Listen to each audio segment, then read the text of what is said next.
Hola amigos, buenas tardes. Estamos esta tarde, vamos en Espacio Jurídico y es muy bonito darles la bienvenida a este programa porque este programa es para que conozcas tus derechos y como es de costumbre tenemos invitados especiales referentes al tema, ¿no? El día de hoy tenemos un invitado que es una persona bastante conocida en el medio de las universidades más que todo. Él es el decano de la Universidad Unifrance. Entonces vamos a hablar un poquito el tema de hoy. Quiero darle la introducción al tema del día de hoy porque quiero hablar sobre la situación empresarial en Bolivia. Este es un tema bastante complejo porque queremos que la preocupación de las empresas, tanto empresarios grandes como empresarios pequeños, emprendedores, hay una controversia bastante. Y es por eso que nosotros hemos invitado a este doctor que tiene bastante experiencia respecto al tema y para nosotros es un honor tenerlo. Él tiene especialidad doctor en Derecho, también tiene una especialización en Seguros y Riesgos. Vamos a hablar el día de hoy de la situación empresarial en Bolivia. Para nosotros es un honor tenerlo al decano de la Universidad Unifrance, al doctor Luis Enrique Páez Andrade. Bienvenido, doctor. Muy buenas tardes, Yacine. El honor es mío. Estoy muy agradecido por la invitación a tu programa y quiero saludar a los seguidores y a todos los que en este momento nos están acompañando para mencionarles un caluroso, de por sí caluroso por el clima y abrazo fraterno. No, a usted, doctor, muchas gracias por el espacio, por el tiempo. Y este tema nosotros escogimos porque es un tema bastante preocupante, ya que en Bolivia estamos pasando una crisis política, estamos pasando una crisis de salud, estamos pasando una crisis económica, en fin, entonces hay una convulsión bastante compleja, el cual hay muchos empresarios, tanto grandes como pequeños, emprendedores, microempresas, que están preocupadas de cómo sobresalir en esta situación. ¿Qué me puede usted comentar sobre esta situación empresarial? Mira, Yacine, este es un análisis bastante complejo porque no lo podemos circunscribir solamente a los tiempos de la cuarentena, porque de hecho el sector empresarial boliviano ya traía los problemas de base con anterioridad y problemas de base que son muy profundos. Tanto así que ellos han llevado a que el proceso de desarrollo empresarial, de emprendimiento en Bolivia se vaya quedando poco a poco aletargado ante el desarrollo de toda la región. Y esto se debe a distintos problemas. Como te mencionaba, te voy a hacer una enunciación de los problemas de base más importantes. Entre ellos tenemos el poco apoyo al espíritu emprendedor por parte del Estado y de la academia. ¿A qué me refiero con eso? Que el Estado boliviano no ha invertido en formación, no ha invertido en crear lugares y espacios para el desarrollo del emprendedurismo. Muchas veces nosotros nos miramos y decimos, Bolivia no es un país emprendedor, la gente boliviana no emprende. Eso es una mentira. Lo que pasa es que no se están generando los espacios para que realmente se pueda emprender. Fíjense que actualmente carecemos de incubadora de negocios, programas de desarrollo empresarial, programas de formación a emprendedores, de generación de emprendimiento, y esto es responsabilidad del Estado en conjunto con la academia. Yo creo que las universidades también no hemos estado a la altura de las circunstancias que demanda los momentos en que el país está. Es decir, hablamos de que Bolivia debe crecer, hablamos de que Bolivia debe mirar un futuro y proyectarse al mismo, pero desafortunadamente se nos está quedando el discurso. Y eso ha hecho que nos vayamos postergando y que se presenten estas coyunturas que van a ser muy dolorosas, que van a generar unas grandes consecuencias y sigamos mirando por el retrovisor, sigamos mirando el pasado, pero un pasado cargado o con una carga, perdón, muy fuerte que nos impide lograr aventurarnos a un futuro más promisorio. Y te voy a dar un dato. En 1998, se creó un concepto que era el de la base de pirámide, en el cual se hacía un monitoreo de la población que se encontraba por debajo del umbral de la pobreza. Y con respecto a eso, se llegaron a varias conclusiones que son importantes. Yo creo que de aquí tenemos que partir para comenzar a hacer un análisis real de lo que está sucediendo con la empresa boliviana.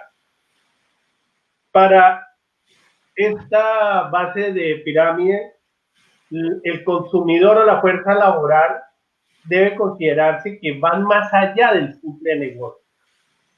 La importancia de erradicar y lograr la inclusión social de las personas de bajos ingresos.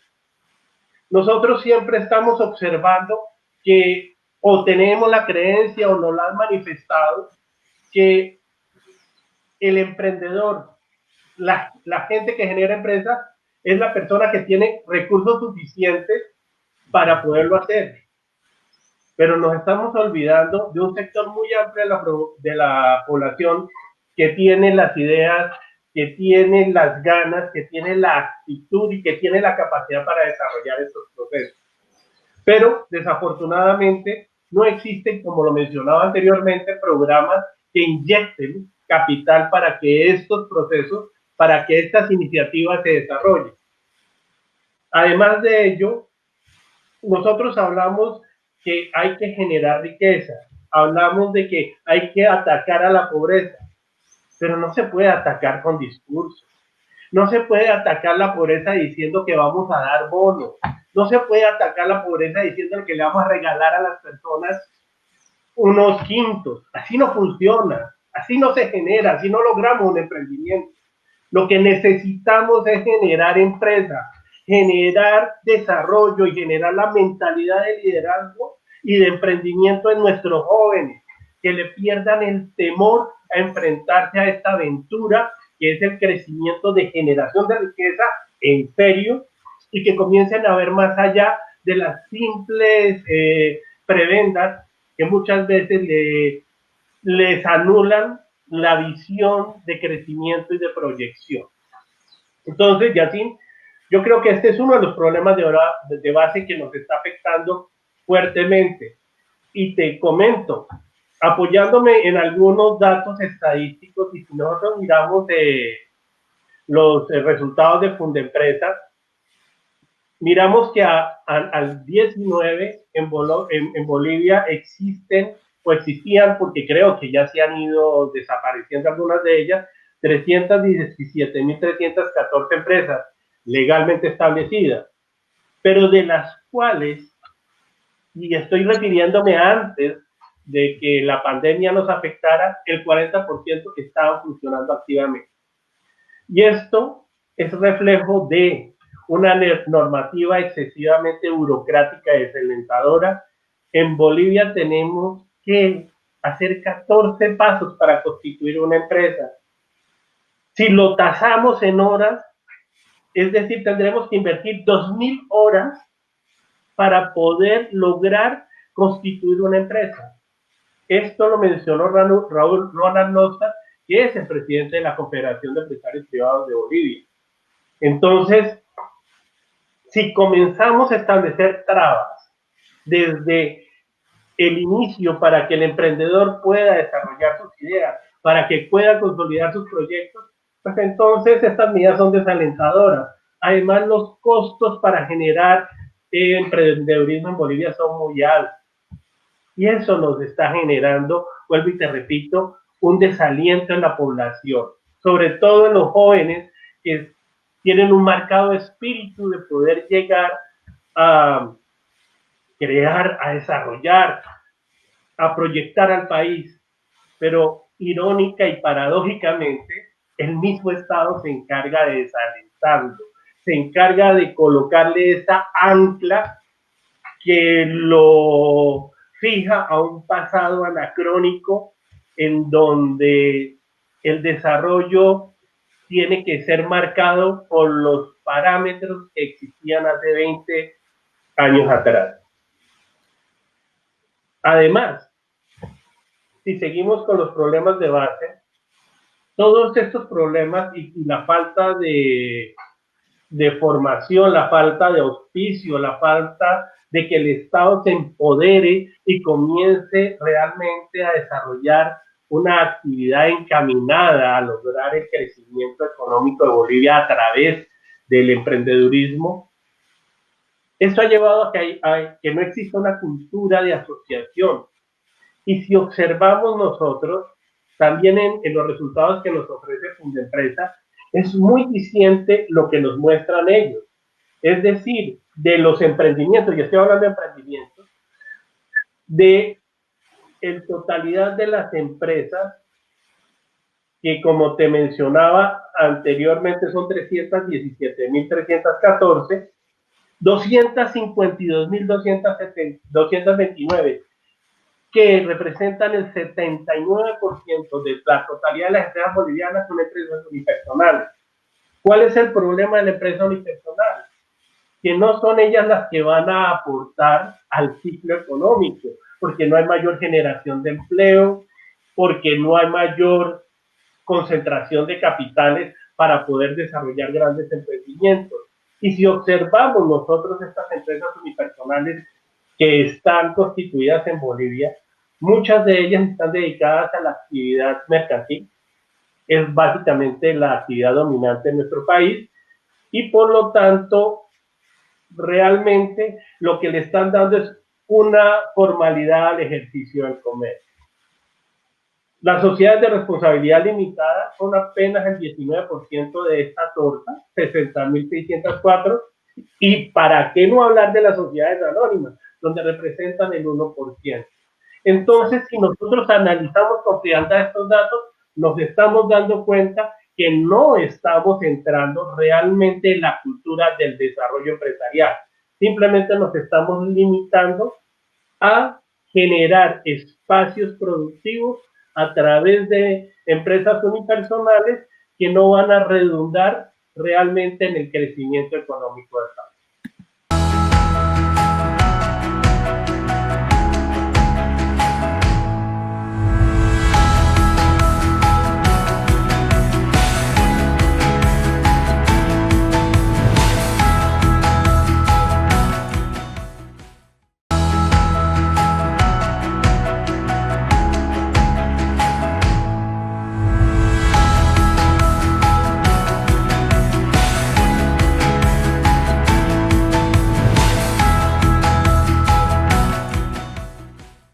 Exacto, doctor. Mire, estamos yendo ahí por pasos porque estamos hablando cuando hablamos de empresas, no solo estamos hablando de las empresas grandes, sino estamos ahorita tocando fondo bastante a aquellos emprendedores. Entonces, se puede decir que el gobierno, en vez de dar bonos, usted dice que en vez de dar bonos debería generar más empresas para que la economía del país y ese emprendedor vaya a crecer.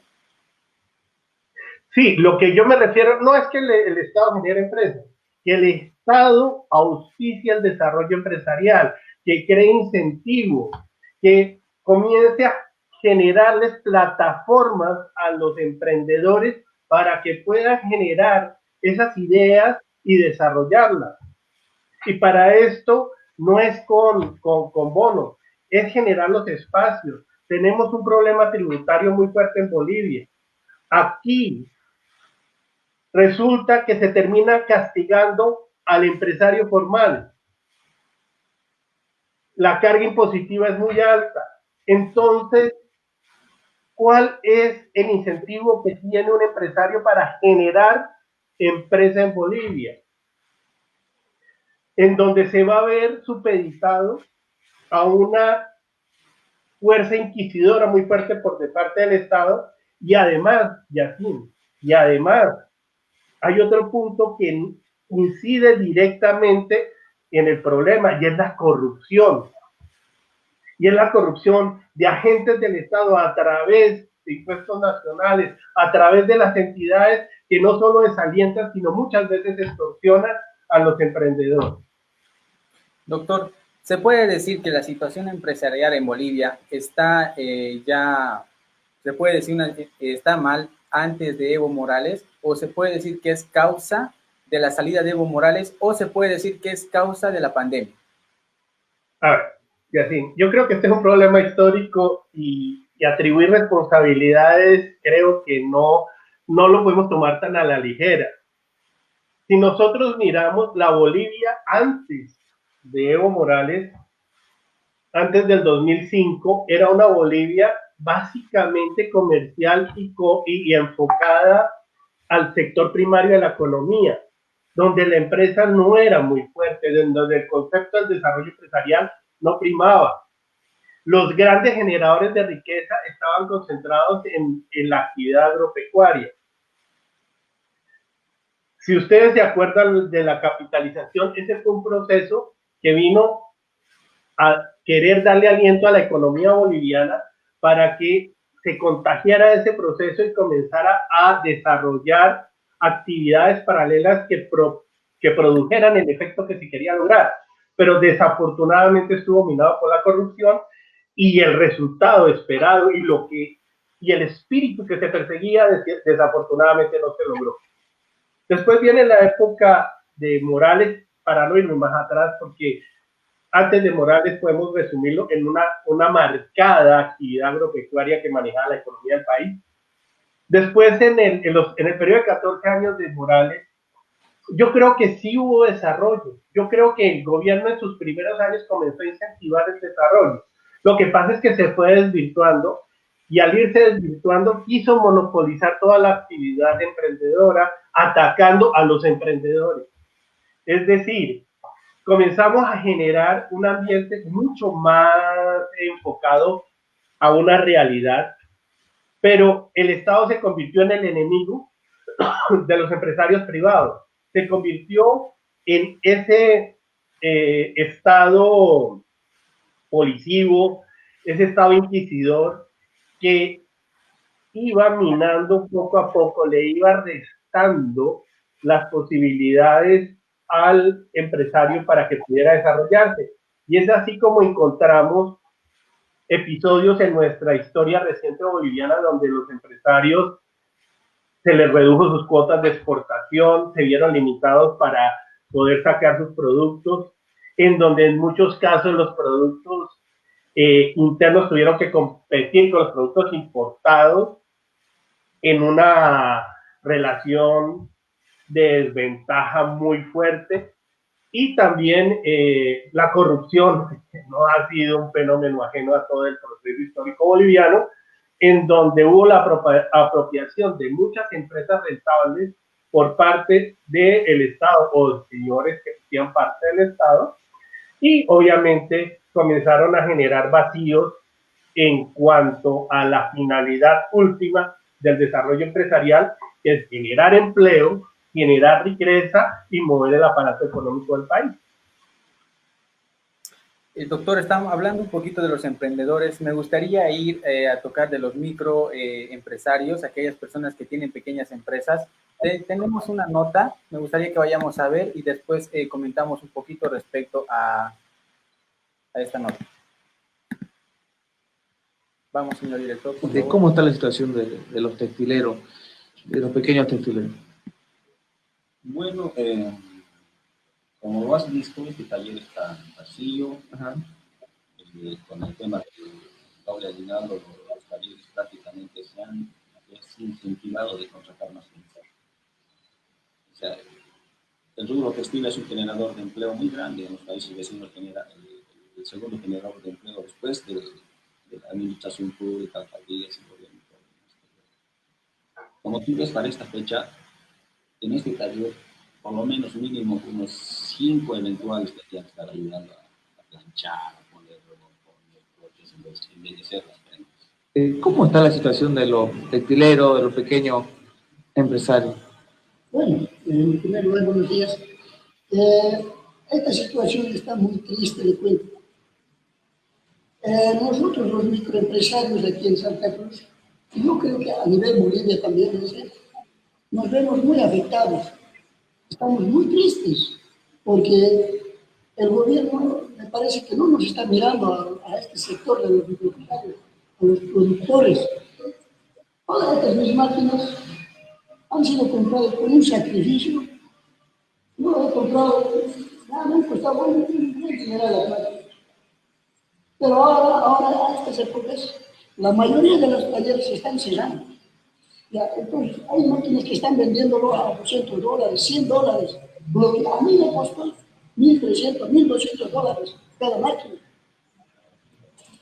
En las imágenes, el sector textilero ha sido fuertemente golpeado con esta situación. ¿Qué pasa con estas personas, doctor, que tienen, de repente sacaron algún préstamo, invirtieron un cierto capital y ahora se encuentran en estas situaciones? Mira, Yacine, vuelvo y te digo, eso es un fenómeno que viene de atrás y que desafortunadamente la pandemia lo único que ha hecho es generar un ambiente que ya de por sí estaba pidiendo auxilio, donde las alarmas ya estaban prendidas. Perdón, doctor, aunque no hubiera habido la pandemia, igual ya hubiéramos tenido esta situación empresarial que se está viviendo en Bolivia. No tan aceleradamente, pero estábamos nosotros ya en un proceso que existía mucho desgaste. ¿Por qué? Porque es que la normativa laboral es una normativa que en cierta forma se convierte no en un alentador para el empresario para poder desarrollar sus proyectos. Si ustedes se acuerdan, el debatido y controvertido doble aguinaldo sirvió de puntilla, sirvió para que muchos empresarios tuvieran que ver sus emprendimientos seriamente agredidos. Muchísimos de ellos por esa situación tuvieron que cerrar o recortar su planta de personal. Y eso ya estaba generando un malestar. Otro problema muy grande que se viene presentando y es parte de la historia empresarial boliviana es la informalidad.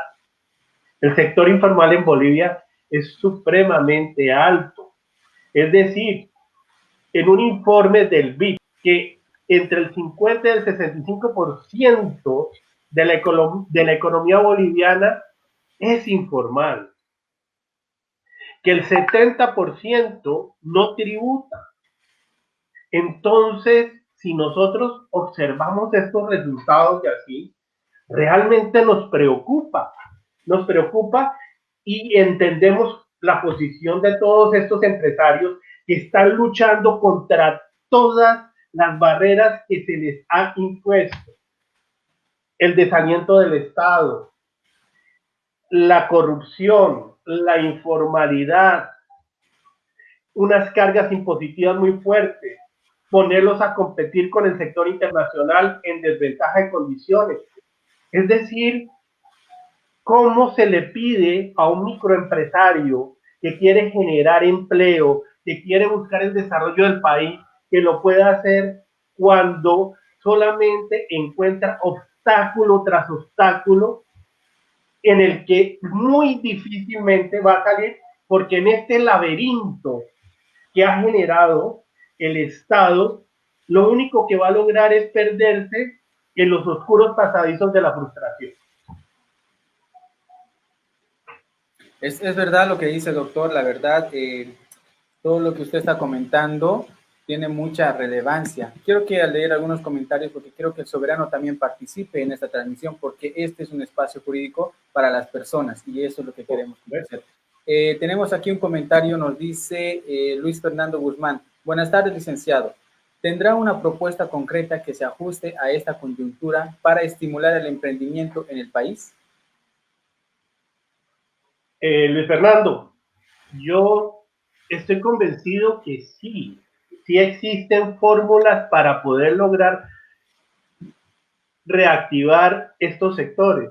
¿Qué es lo que pasa? En este momento nos encontramos en una coyuntura muy fuerte, la pandemia nos ha afectado, pero tenemos que buscar fortalezas en las oportunidades que nos ofrece este espacio. Una de ellas es,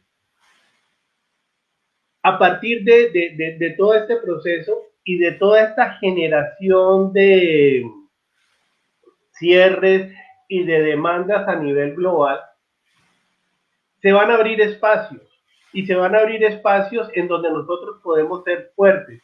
Por ejemplo, si se comienzan a crear asociaciones para la producción, por ejemplo, de textileros y comienzan a desarrollar actividades que busquen primero satisfacer el mercado nacional, pero también buscar la participación en el mercado externo, yo creo que vamos a poder lograr. El tema es cambio de política y una cambio de política que vaya justamente dirigida a un cambio de actitud. Y el Estado en esto tiene que hacer inversiones, tiene que invertir en incentivos para que esto se produzca. El mundo está herido, la economía mundial está herida, pero no está muerta. Y eso, de todas maneras, en cualquier parte va a existir demanda de bienes y de servicios. Tenemos que identificar cuáles son ellos, cuáles son los puntos más importantes y generar productos en este momento que sean de calidad y que tengan precios competitivos.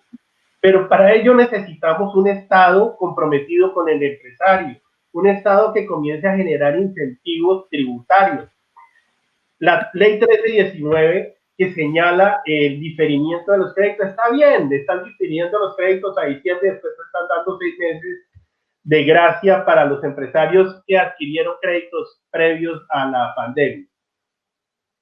Eso está bien, no digo que no, pero es que después el empresario se va a encontrar entre la realidad de que va a tener que pagar también ese crédito. Y si no se han generado espacios de producción para que el empresario reactive su actividad, entonces ¿de qué le va a servir el diferimiento si no va a contar con los recursos para satisfacer el pago del crédito?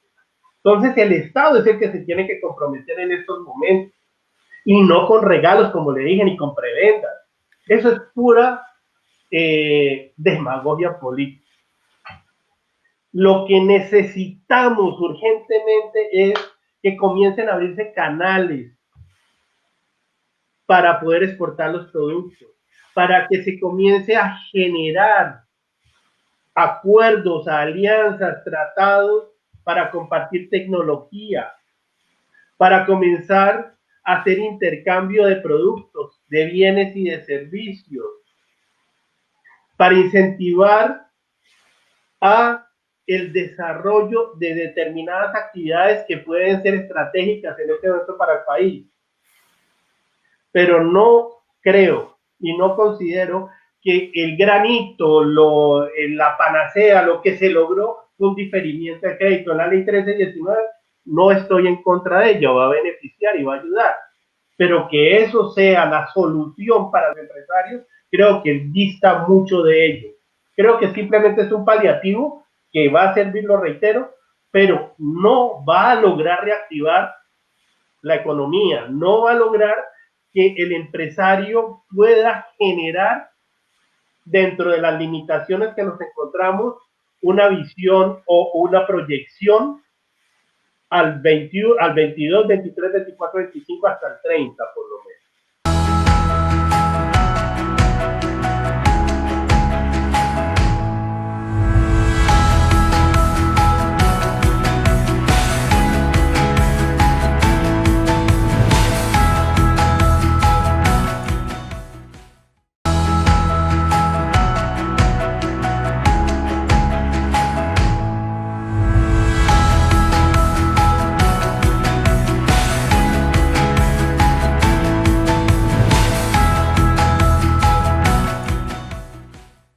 Es verdad, lamentable. También estábamos viendo un poquito del sector de los espectáculos, el circo, por ejemplo. Los circos están con empresarios pequeños, el cual viven por los shows de fines de semana y ahora no pueden hacerlo ni cuando acabe la pandemia. Yo creo que ese es un sector que la verdad lamento mucho por ello, ¿no?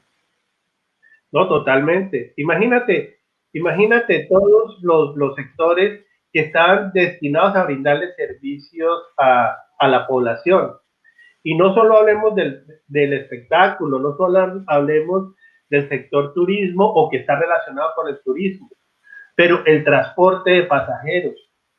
Ese ha tenido también un impacto enorme. Los transportistas que tenían y ofertaban sus viajes a las distintas ciudades o a las distintas poblaciones del país y que han visto o se han visto obligados a, durante muchos meses, a no poder viajar y ahora a ir con una ocupación del 30% de lo que normalmente podrían hacer. ¿Qué empresa puede subsistir así? Lo mismo en el sector de las aerolíneas nacionales, se han visto muy afectadas por la misma razón. Entonces, si nosotros miramos en este momento, la tarea es muy fuerte. La tarea es muy fuerte porque reactivar la economía va a ser un proceso difícil, pero nos vamos a encontrar desafortunadamente con un factor político, porque en las próximas elecciones que se van a celebrar en este mes, nos vamos a encontrar que quien gane, si gana en primera vuelta, que no sé qué tan viable sea, pero en una segunda vuelta tendremos presidente. Ese presidente se va a ver enfrentado no solamente al escenario de la pandemia o post pandemia, sino se va a ver también enfrentado a una oposición virulenta y agresiva que lo que le interesa simplemente va a ser generar ingobernabilidad y no buscar el desarrollo para el país. Entonces, el escenario no es el mejor. Yo me precio de ser muy positivo, de ser muy optimista, pero el pesimismo que se refleja y que se respira en la atmósfera del país es bastante grande. Doctor, antes de cerrar el programa, y nos estábamos olvidando tocar un punto bastante importante, porque debido a esta crisis de los microempresarios, de los emprendedores, de las empresas grandes, de que hay varios desempleados, se está llevando un fenómeno increíble, se puede decir, de empresarios virtuales, aquellos que están haciendo sus ventas por las redes sociales, de repente emprendieron algún negocio o el pequeño capital, o algunas personas que han recibido sus bonos de 500,000 bolivianos, han hecho como un capital para poder comprar cierta mercadería vendiendo ropa o cualquier cosa mediante las plataformas de las redes sociales. Mira, yo creo que este es uno de los sectores que debe crecer. Hay algo que realmente miro y me satisface mucho. Yo veo a mis estudiantes, veo amigos que han tenido una capacidad de resiliencia impresionante porque se han reinventado. Se dieron cuenta que hay que ajustarse a las nuevas circunstancias que nos demanda la realidad. Yo siempre hablo del nuevo orden porque nos vamos a ver enfrentados a un nuevo orden. El mundo va a cambiar, o de hecho ya cambió. Y estas relaciones que se van a tornar a partir de ahora, de este proceso pandémico y pospandémico, van a ser gobernadas por la virtualidad, van a ser gobernadas por la practicidad, por el pragmatismo. Entonces, para ello sí necesitamos varias cosas, ya. Ustedes mencionaban, ¿qué podemos hacer para salir de este proceso? Uno, que el Estado se comprometa y hay que capacitar, hay que formar a las personas. Es un problema muy grave que Bolivia, el Estado boliviano, tampoco tenga centros o auspicie centros de formación técnica, por ejemplo. En este momento necesitamos técnicos y necesitamos técnicos que manejen muy bien las TIC, porque eso es en este momento lo que está ocupando los espacios productivos. Pero ¿qué sucede? Hay una ausencia, hay un vacío total. Ese vacío total ha contagiado también a los empresarios que tampoco están invirtiendo en sus funcionarios.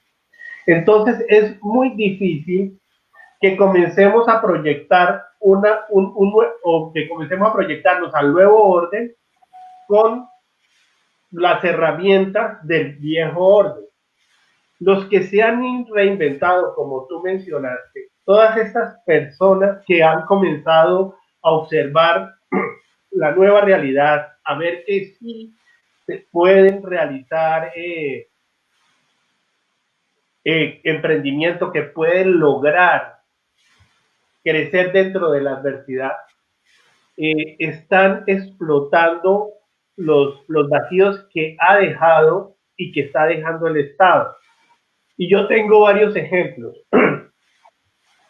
En esta época, amigos que tenían negocios ligados, por ejemplo, a la industria gastronómica, café, restaurantes. Muchos, y sobre todo durante los 3 primeros meses de la pandemia, en donde no se permitía tampoco el servicio a domicilio, pues simplemente se sentaron a llorar sobre su desgracia. Otros comenzaron a reinventarse y utilizaron esos restaurantes, esos cafés como plataforma para realizar otros negocios y lograron virtualizar servicios que en ese momento eran interesantes. Yo creo, Yacine, y esto va a ser algo que va a cambiar también la nueva forma. Antes de la pandemia nosotros vimos una creciente participación de youtubers, una creciente participación de personas que utilizaban los medios para generar entretenimiento. Y eso se volvió una actividad muy rentable. Ahora, en este momento, yo creo que debemos tomar esas experiencias y comenzarlas a convertir no en generación de entretenimiento, sino en generación de los desarrollos productivos, como por ejemplo la industria, vender, como tú lo mencionabas, productos de cualquier tipo, generar formación. En este momento, uno de los pilares para que los países puedan crecer es la formación.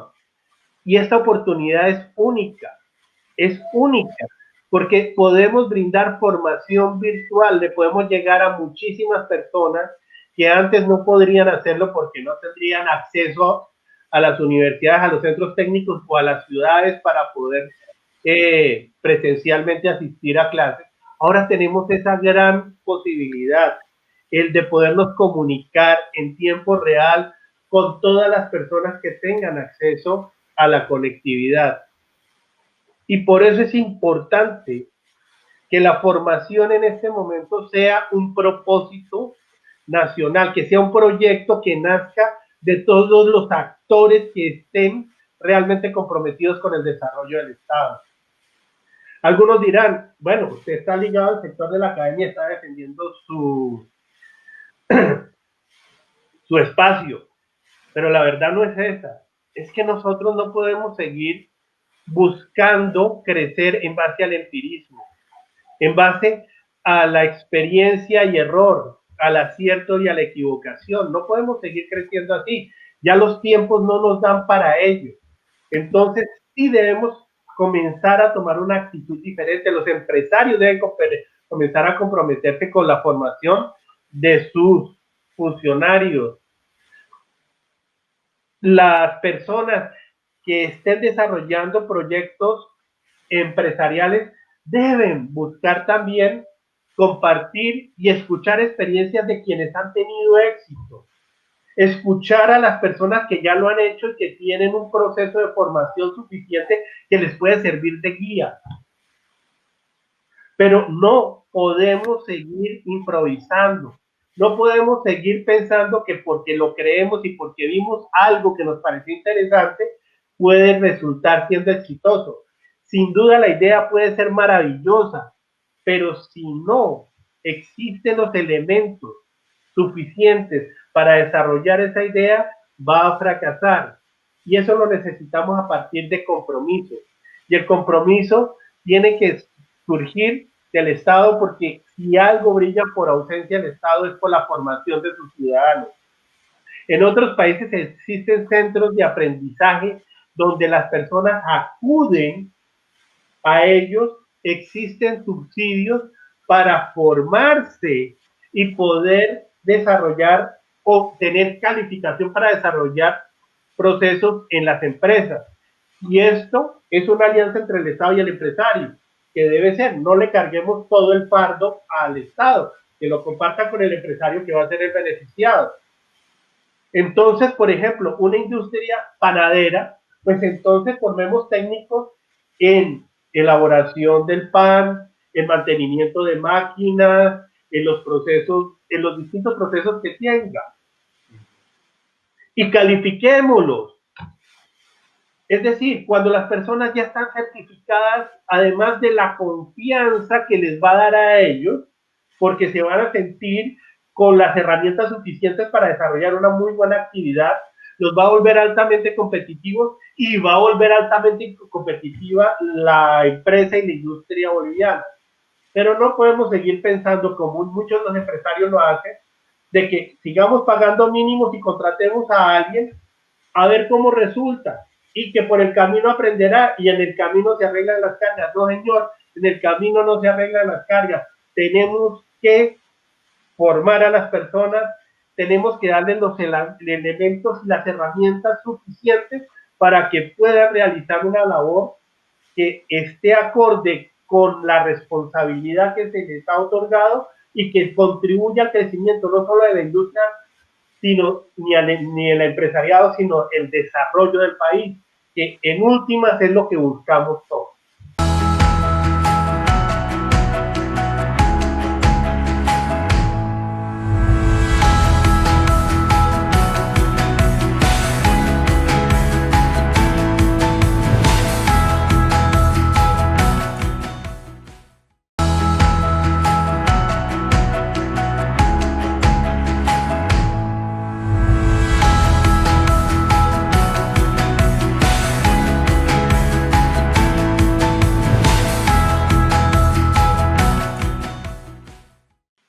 Hermoso mensaje, doctor. La verdad, espero que esta entrevista haya sido muy satisfactoria para todas aquellas personas que están viendo. Esto es Espacio Jurídico y queremos que participes con tus comentarios. Tenemos esta transmisión todos los fines de semana, todos los sábados a las 5 de la tarde. El día de hoy hablamos de la situación empresarial en Bolivia. Habíamos tocado de aquellos emprendedores, microempresarios, también de las empresas grandes.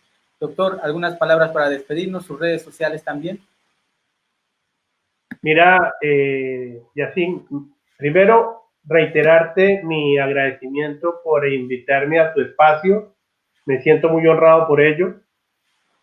Y hago un llamado a todos los actores. Nos encontramos en momentos difíciles. Eso no lo puede negar ningún ciudadano que vive en este hermoso país. No lo puede negar. Estamos en momentos difíciles porque se nos están uniendo fenómenos coyunturales que nos están doliendo. Tenemos una pandemia que ya desde marzo la estamos sufriendo y que nos ha cambiado el mundo, nos ha cambiado nuestro modus vivendi, nos ha cambiado inclusive la proyección que teníamos, nos ha cambiado la forma de pensar, de mirar a futuro. Sumado a eso, tenemos un proceso electoral que, como les mencionaba hace un rato, desafortunadamente está condicionado por unas circunstancias que me parecen que no están ligadas al espíritu democrático que realmente debe existir, pero esa es responsabilidad de todos. Y aquí es en donde quiero hacer énfasis. La juventud boliviana. Yo constantemente, diariamente, estoy intercambiando, estoy interactuando con jóvenes y me parece que tienen ideas fantásticas y me han demostrado liderazgo. Pero ese liderazgo se convierte en un liderazgo domiciliario, es decir, o grupal para sus amigos y para ellos, pero no existe compromiso. Tenemos que comprometernos. El país necesita gente que comience a pensar en el país. El país necesita gente que reme para sacarlo de esta tormenta. El país necesita una visión diferente, necesita frescura, necesita que comiencen a crearse nuevos paradigmas y la juventud es la llamada a lograrlo. Pero si los jóvenes no se comprometen, si las personas que están ejerciendo sus profesiones de forma espectacular, pero no se comprometen con el Estado, sino simplemente por su supervivencia, estarán condenando al país a seguir postergado. Esto ya no es un proceso en donde pensemos que algunos lo pueden lograr. Nosotros en Bolivia, considero yo, hemos ido delegando esa función de que alguien venga a arreglar el país, pero nos hemos dado cuenta a través de todos estos procesos electorales que no ha cambiado en nada. Siguen siendo los mismos actores y los mismos actores siguen con los mismos vicios y no han hecho absolutamente nada por engrandecer, por desarrollar y por sacar este país adelante. Necesitamos que haya compromiso, que el profesional, ese profesional que me está escuchando, abogados, médicos, economistas, ingenieros, etcétera, se salgan de su zona de confort y comiencen a pensar en el país. Comiencen a sentir el país, comiencen a pensar que ellos sí pueden aportar, no solo un granito de arena, que aporten todos los granitos de arena que puedan para poder cambiar nuestro destino. Eso es importante. Eso lo tenemos que hacer en las universidades. No solamente entregarles decirles a nuestros estudiantes, ya hablan en el caso de derecho, qué es el derecho empresarial, qué es el derecho civil, etcétera. No, tenemos que comenzar a formar personas proactivas. Tenemos que comenzar a generar personas que comiencen a mirar el futuro, que sean innovadoras, que sean resilientes, que comiencen a tomar las cosas con disrupción. Ese es el compromiso que hemos tomado en la universidad. Creo que en alguna forma lo hemos logrado. Pero lo importante es que nos unamos todos. En este momento no es para sacar falsos egos y decir, no, es que unos los hacen y otros no lo hacen. No, nos tenemos que comprometer todos para que esa sea una constante, para cambiar de mentalidad, para que exista ese salto en donde se rompan esas talanqueras que nos están atando a la comodidad y nos vuelvan personas proactivas, que desafiemos el futuro, que comencemos a comprometernos con él y asumamos los retos. Por eso invito a todos los jóvenes, a los profesionales, que se olviden de pensar que alguien va a solucionar el país de ustedes. Si ustedes no solucionan sus problemas, nadie se los va a solucionar. Y que dejemos de estarnos quejando todos los días de la corrupción, de la falta de gestión, porque nosotros somos los responsables de ello. En el momento en que exista realmente una acción contundente de los actores que en este momento están brillando por su ausencia, el país va a cambiar. Hay que hacer país, hay que hacer patria, y la única forma es con compromiso, con desafío, con valentía y coraje. De lo contrario, Yacine, vamos a estar condenados a seguir viviendo lo mismo, y de los procesos electorales venideros, si no hay cambios de actitud, simplemente vamos a repetir una constante que nos ha atado a un pasado terrible y que no viene de 14 años atrás, viene de toda la historia de Bolivia. Muchas gracias, doctor, por sus palabras, y pues hay muchas personas que están comentando. Antes de que se despida, quisiera leer un comentario que me llegó y dice: Lourdes Arenas, gracias por tocar ese tema muy importante, excelente llamada de atención para los jóvenes, para todos, en especial los jóvenes, a empoderarse en la coyuntura nacional y dejar mirar al palco. Bueno, doctor, sus redes sociales, por favor, para todas aquellas personas que están en línea.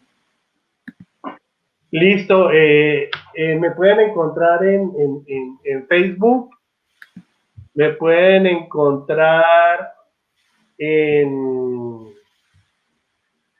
Ay, se me olvidó, Yacine. ¿Con qué nombre? A ver, ¿qué digo? Me emocioné. En LinkedIn me pueden encontrar, y la verdad, no tengo ningún problema en entregarles mi número telefónico, porque las personas que quieran y resuelvan y decidan hacer algo y yo pueda humildemente servirles de apoyo, lo haré con el mayor gusto. Quiero y estoy convencido y me comprometo a que si vamos a construir una sociedad, vamos a construirla a base de lo que he mencionado, del desafío, del reto. Entonces, quienes quieran de una u otra forma poder contactarse conmigo, mi número es el 708-15103. Los invito no solo a que miremos cómo pasan las cosas, sino que nos comprometamos. Realmente el país necesita gente que se entregue a él, que lo viva, que lo sienta y que definitivamente lo luche. Porque si lucha, no vamos a lograr llegar a obtener una mejor condición o un mejor país para vivir y sobre todo para nosotros y para nuestros hijos. Porque nos acostumbramos a hablar de nuestros hijos, de que les vamos a, qué país le vamos a dejar a nuestros hijos. No, hablémonos también de qué país queremos nosotros para vivir. Y por eso debemos actuar ya. Mientras sigamos pensando qué le vamos a dejar a nuestros hijos, estamos pensando que alguien tendrá que venir a solucionarlo en los próximos 10, 15, 20 años. Estas medidas requieren que sean ya. Y yo quiero un país mejor. Yo quiero un país que cambie. Y lo quiero ya. Y por eso me comprometo a trabajar para eso. Perfecto, doctor. Muchas gracias por sus palabras. Y pues hasta otra transmisión. ¿Quién estaba con nosotros? Luis Enrique Páez, decano de la Universidad Unifrance. Muchas gracias, doctor. Gracias, Yacine. Muy agradecido contigo y te reitero mi felicitación por tu excelente programa. Muchas gracias. Hasta luego. Hasta luego, que estés muy bien. Bueno, esto ha sido Espacio Jurídico y bueno, hemos tocado el tema de la situación empresarial en Bolivia. Espero hayas captado un poquito de lo que el doctor nos estaba hablando. Este espacio es para que ustedes se enteren un poquito más, para que ustedes conozcan sus derechos, para que ustedes un poquito sepan más, ¿no? Porque hay mucho desconocimiento de las personas respecto a los temas legales, respecto a situaciones que estamos pasando en el país. Espacio Jurídico es para ustedes. Queremos que participes con tus comentarios y también queremos, siempre vamos a tener temas interesantes, invitados especialistas en el tema para que nos puedan dar una mejor respuesta a nuestras dudas.